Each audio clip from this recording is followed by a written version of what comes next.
ACP, media के बुला के फोटो सोटो खिंचवा ले, हीरो बन जो। कहे कि ज्यादा देर तक तू हमरा लॉकअप में ना रख पाइबे।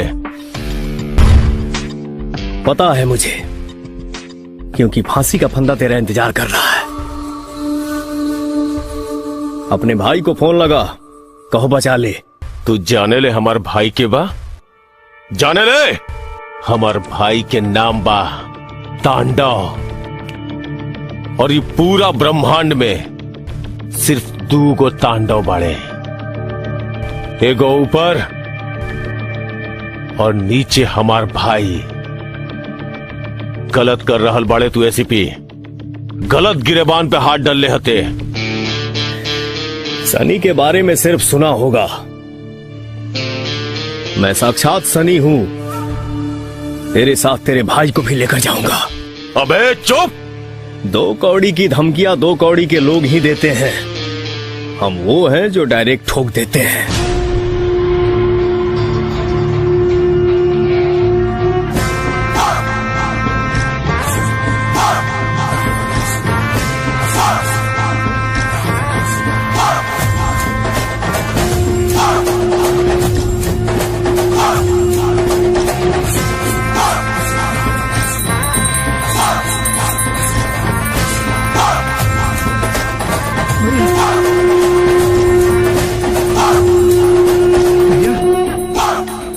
भैया के पुलिस पकड़ के ले गई।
एसीपी, ऊपर एक तांडव है और नीचे ये तांडव।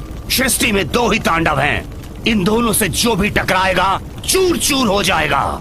एसीपी, तेरी आंखों के सामने से मैं अपने भाई को छुड़ा कर ले जा रहा हूँ। उखाड़ लेना जो उखाड़ते बनता है।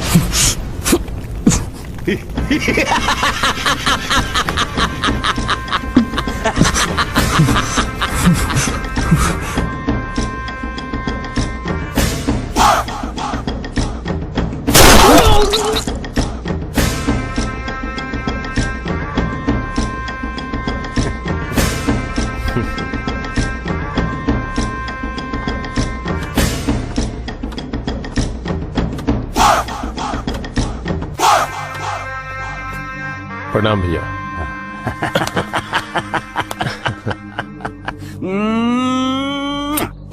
तो कैसा है रे मेरा मुन्ना? कैसा है तू? चल।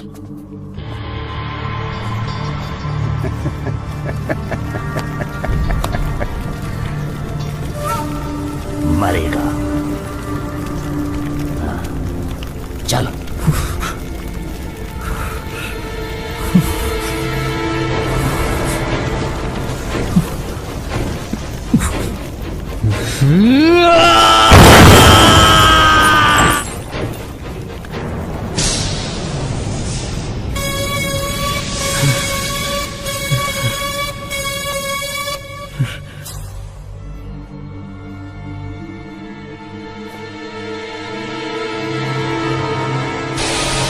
वाह!